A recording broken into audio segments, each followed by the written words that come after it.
So, we have started discussing about subnet, we have understood how IP addresses can be handled in a more efficient way in a hierarchical manner.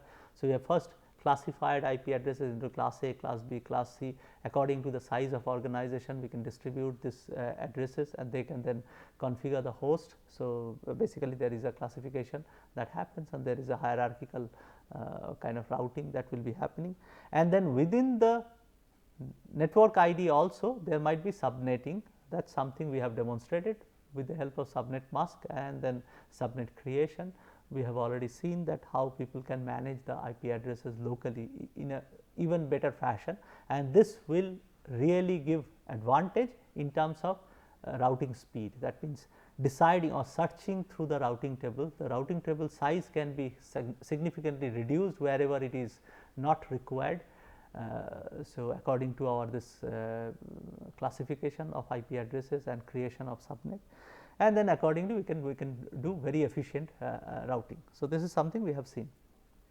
Now, we would like to get into another concept which is called address resolution protocol, and then probably further we will go into DHCP, but before that we will say that why IP addresses are limited in numbers and how they can be managed. So, we will try to look into that portion also, but let us first look into our ARP thing. It is called address resolution protocol. What does this means? Let us try to see first. So, let us say I have a LAN, and within the LAN there are multiple stations.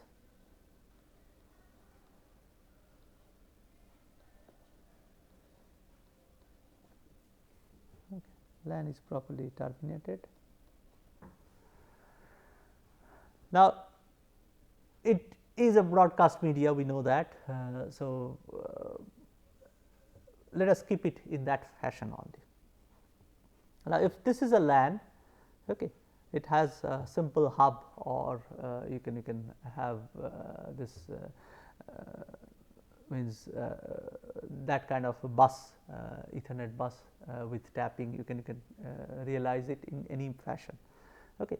In this LAN, every station, let us say this is part of a subnet. Okay. So, this might be connected to a bridge to another LAN,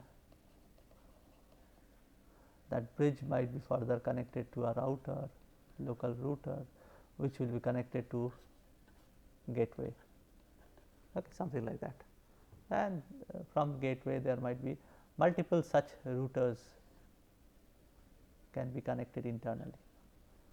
Okay. So, each one of them may be one department, and each department might have multiple LANs also which are connected through a bridge. Okay. So, this might happen. So, let us say if this is the case, this is the scenario. Now, over here what I want to do is a particular station, let us say station A wants to communicate to another station B. Okay. This communication we want to facilitate through this layered protocols. Okay. So, what will be happening? A has its application layer. So, if I try to see A, what will be happening? It has its application layer, he will generate a packet, he will give it to his transport layer will append his header, whatever that is, still so far we do not know, something he will append. Then it will give to the IP layer will add his header. Okay. This is where the problem starts. So, IP layer, whenever he is trying to put his header, he has to put this source ID, which is A's IP address.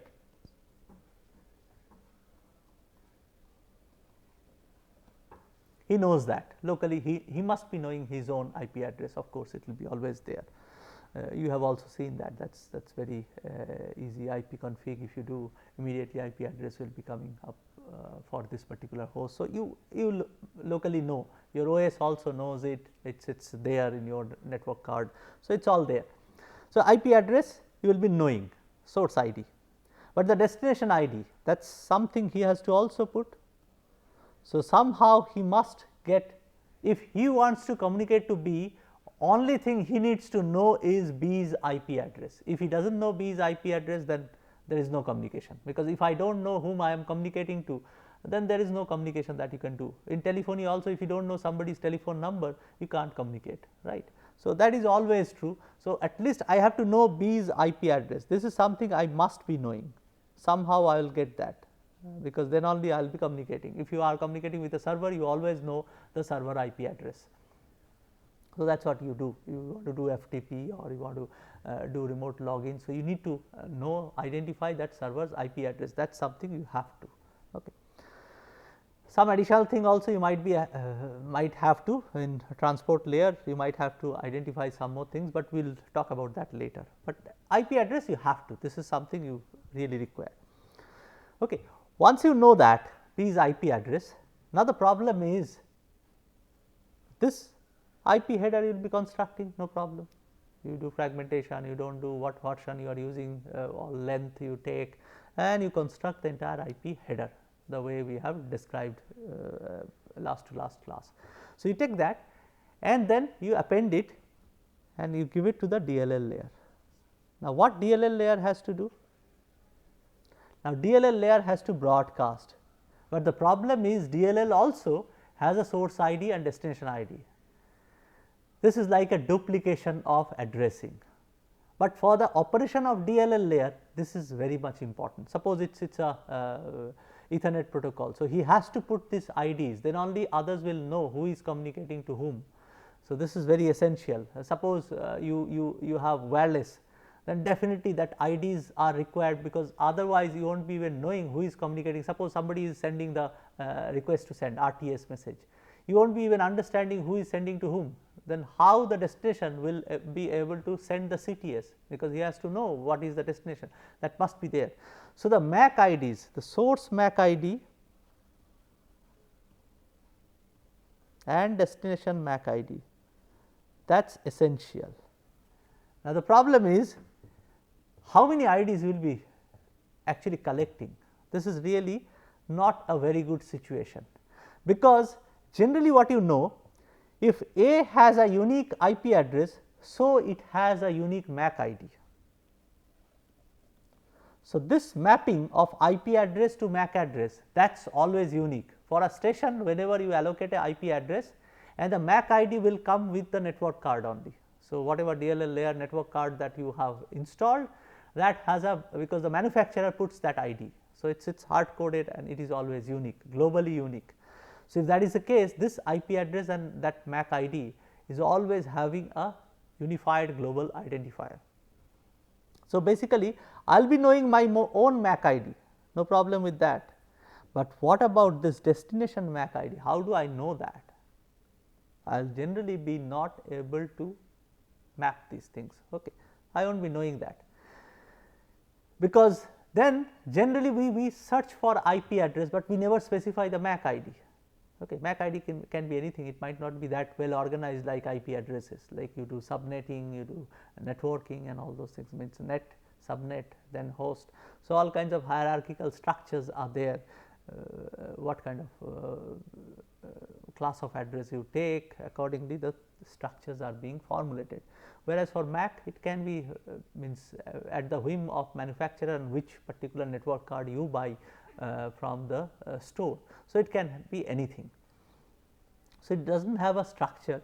So, therefore, this is something destination MAC ID, I will not be really requiring it, but what I know that B's IP address has a unique mapping with its own MAC address.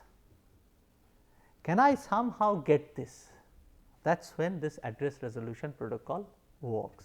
So, I know the IP address, but I want to now know what will be the MAC address. So, what I can do is something called this address resolution protocol ARP request.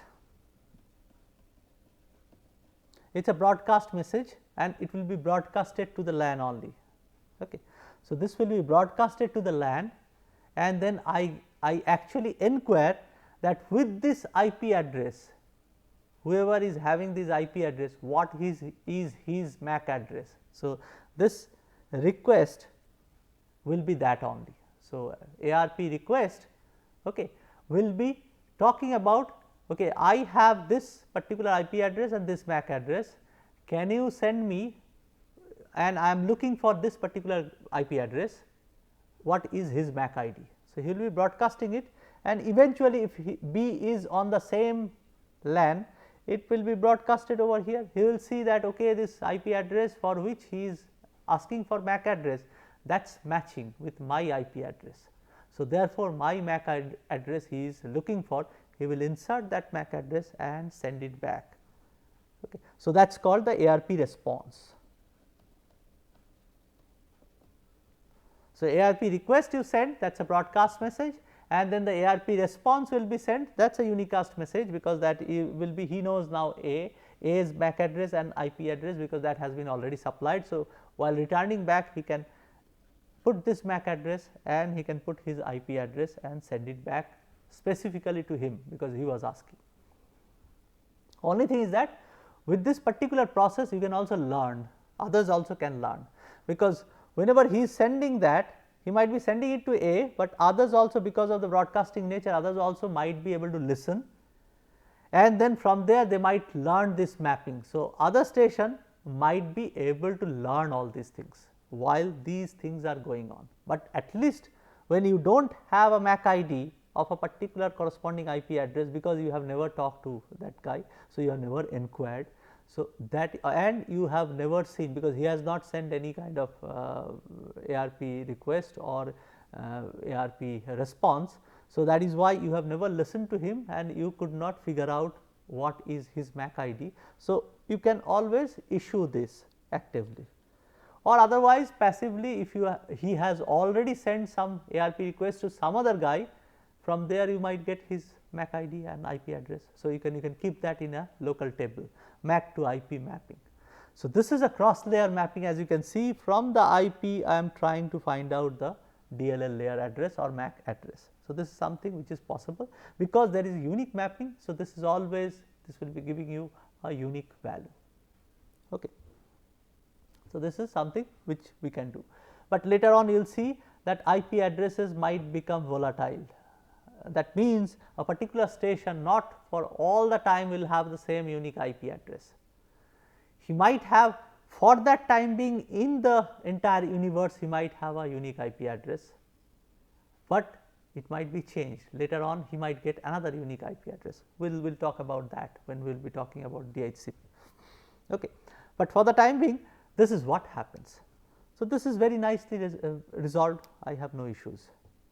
But now the problem comes, you know what will happen if this particular station A is trying to transmit to another station that IP address that he is looking for, that B is residing on some other subnet. Okay. So, let us say I have a LAN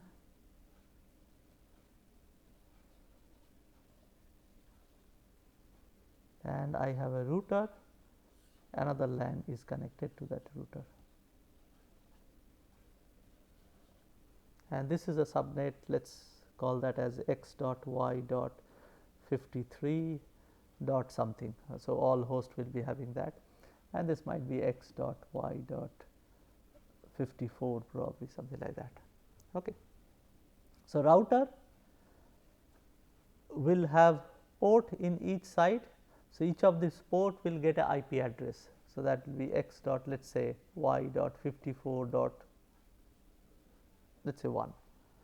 This station will be x dot y dot 54 dot 2, something like that, 54 dot 3. This might be x dot y dot 54 dot 4, something like that. Over here, this routing port will get an address x dot y dot 53 dot 1, let us say. Okay, it might be 1, 2, whatever you want to allocate, and this will be accordingly 53 dot maybe 2, this will be x dot y dot 53 dot 3, this will be 4 x dot y dot 53 dot 4, something like that. Now, if suppose this is A and this wish to communicate to this is B. Okay.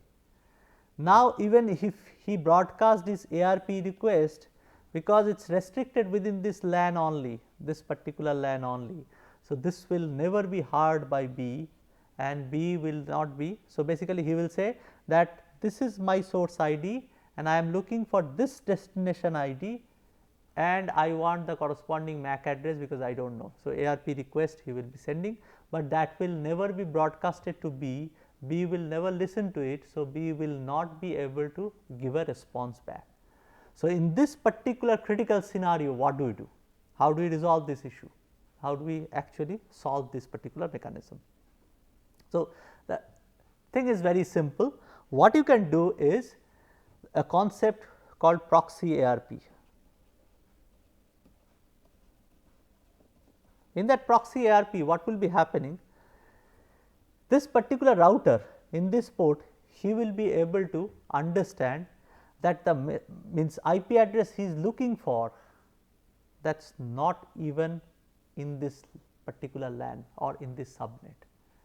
He can immediately put a subnet mask, he will be getting that the IP address he is looking for is x.y.54 .0, something like that. So, he will, after doing subnet masking, he will get that. He knows that over here in this LAN the subnet is x.y.53.0. So, therefore, in this subnet if I broadcast this message, nobody will be answering it, and this the router will understand, because from his routing table entry he knows that whatever I have connected to this subnet, that is this particular station he is looking for in the ARP request, it is not non-existent. So, he will work like a proxy ARP. What he will do? He will now become the proxy or relay. What he will do? He will actually say that for this B, whatever MAC ID this router port has, let us call that MAC router 1. So, this is port 1. So, MAC router 1 will be now taken as the MAC ID of B, as if it is a wrong notion, but it will work. As you can see, with this he will be constructing his ARP response and he will send it to A. Now, A, what he will understand? A will understand that okay, for if I wish to send a packet to B, in the IP I will be putting destination ID B. So, that is correct, but in the MAC I will be putting the MAC ID of this one, and what will be happening? That packet will be delivered to him. His MAC layer will get that packet because his MAC ID is there. He will take that, he will give it to the upper layer, IP layer. So, basically station, this physical layer for station 1, this will go through this and then it will go through the physical layer of the router on this particular port. So, router port 1, physical layer will give it to his MAC layer. So, his MAC layer will take it in the vertical communication, his MAC layer will take it because it is matching with his ID. So, this is having his MAC ID, and then from there he will give it to the IP layer. Now, IP layer will do the routing. So, basically over here if I see, that will be going to his DLL, from there it will go to the IP layer. Now, IP will know which port to forward it to, because he will be reading his routing table and he will be knowing that okay, if there are multiple ports, on this port it has to be forwarded. So, R, let us say this is the second port. So, R2 IP layer he will forward it.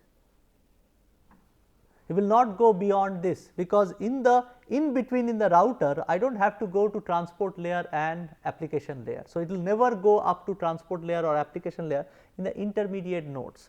So, if it is a layer 2 switch, then it will go up to layer 2 only, it will not go beyond that. If it is a router, then it will go up to layer 3 and it will not go beyond that. So, this is how the functionality will be going on. Then he will transfer it to the IP layer of the corresponding other network card of the other port, which port he thinks according to his routing table that packet should be forwarded. From there it will again go to the DLL layer and come to the physical.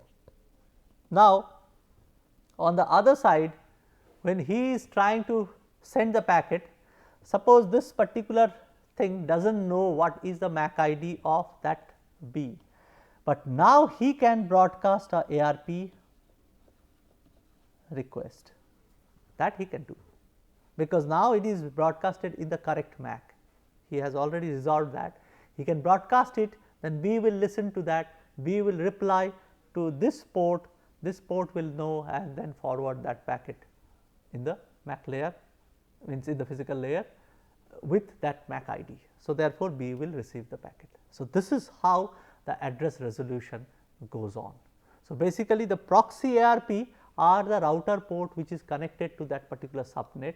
It will act as if he is the one who is receiving the packet. He will fool the transmitter, but he will do his job also, because at the upper layer we will route it to the proper routing port, and from there again address resolution will go on and things will be smoothly working.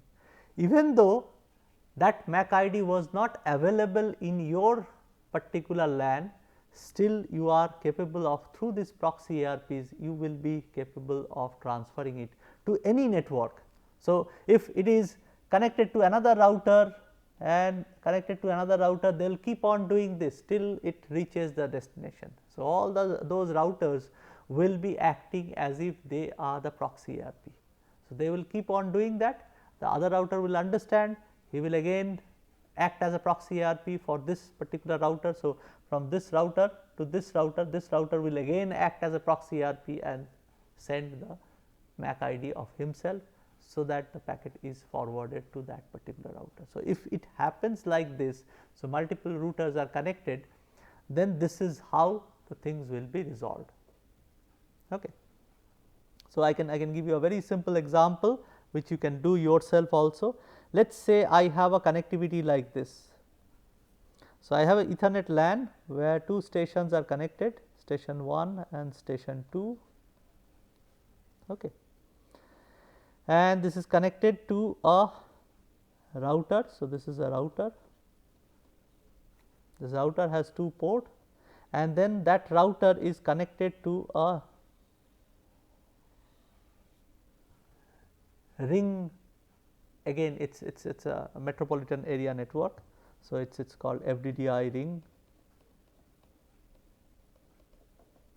So, again it is also a kind of means at layer 2 it operates, it is like Ethernet, but it is actually a ring topology, and over there packet transmission can go on between stations. Okay. So, let us say I have one particular link which is going to internet or to the wide area network. There can be another port. Okay. So, these are the port of that ring where power can be tapped. This is connected to another router and it is connected to another LAN. So, station 3, station 4, something like that. So, FDDI port 1, port 2, port 3. Okay. Remember, this is a particular subnet. So, let us call that subnet as some 192.31. Let us say 63. Okay. This is that subnet. Then this FDDI ring also has a subnet which is 192.31.60.60 and dot another thing, whatever that will be coming. So, that is this subnet, and this has another subnet which is 192.31.65. So, as you can see it is a class B address. So, this is network, and then the next one is the subnet, followed by there will be host. All these hosts will have same this network subnet and it will have some host ID. Okay. So, 1 and 2 will have some host ID. So, we can give some ID, let us say 192.31.65.7 probably this is, then this might be 192.31.65.5, and because router has one port which is connected to this subnet. So, this port must get a corresponding this ID 192.31.65.1 probably. Now, FDDI ring has 60. So, all these ports actually will be getting their own FDDI address. So, it might be, this might be 65.1, this might be 60.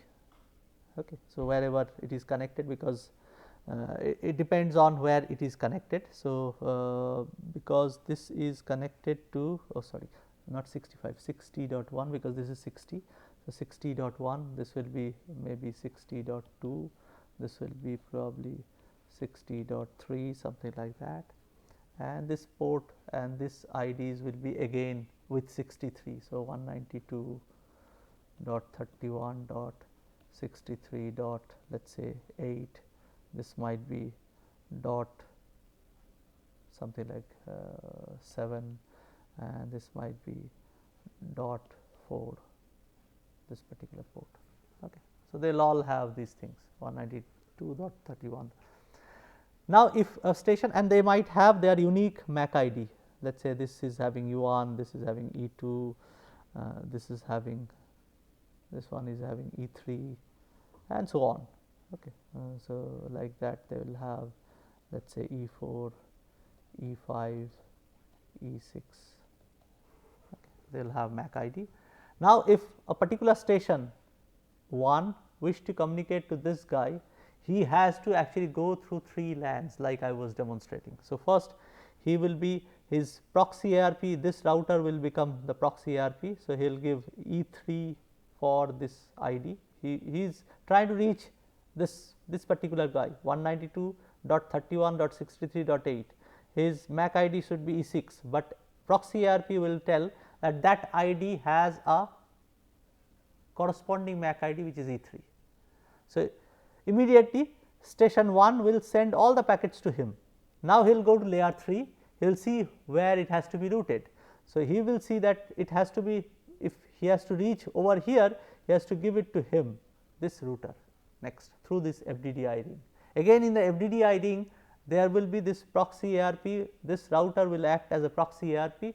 If you wish to resolve it, or this address resolution you want to do, then you will be again broadcasting a ARP request, and this guy will be volunteering to give him a reply with his own MAC ID for the same ID. Again you can see every time a proxy ARP will be telling his MAC ID as if that is the MAC ID of that corresponding IP address. Only thing is that from layer 3 they have a clear bird eye vision of where it has to be forwarded. So, therefore, they know, okay, from their routing table in a distributed fashion, even though it is distributed in a distributed fashion, they will be able to know who should be connecting to whom next, and he should be connecting to whom next, and so on. They have the entire routing. So, therefore, they will be knowing who should be the next one who should reply. So, whenever you give this IP address, it will go to that particular router, and that router will be responding back with his MAC ID, as if you have to just send it to that router only, and you keep doing that. So, FDDI is again another DLL layer. Okay. So, it is a ring protocol, and it has its own protocol. Okay. So, again through that protocol, through that MAC layer, packet will be forwarded over here, and then from that again it will be broadcasting, and it will finally reach to the destination. So, this is how through the proxy ARP or ARP request and ARP response the entire network operates, and overall you will be knowing how IP address and MAC address together very nicely interoperate, and both these layers function in a manner so that from end to end you can still get connectivity, meaningful connectivity, even though the layer 2 is operating within its own vicinity and it's resolving things. So, in layer 2 router, he knows he has to forward this packet to this packet, but in layer 2 you are also resolving that this guy has to forward to this guy, okay, because of this ARP, proxy ARP and ARP response and request. So, this will be always happening. That is pretty much the discussion of ARP. So, next what we will try to do in the next class, we will try to talk about this IP address crunch, and then with that crunch means how do we really means get away with that crunch, even though there are limited number of IP addresses, how we can really efficiently utilize them, so that when IPv4 is there, I have a restricted number of IP addresses, still I can cooperate. Okay. So, this is what we will be discussing. There are multiple strategies of that. So, we will talk about those strategies, and then one of them is DHCP, we will talk about that. NAT, that is again functionality of cross layer, like ARP was a cross layer thing. NAT is another cross layer between transport layer and IP layer, but that also resolves some of the IP address crunch. Okay. Locally you can start using local unique IP address, which are not globally unique. So, this is something which we will be seeing in the next class. Okay. Thank you.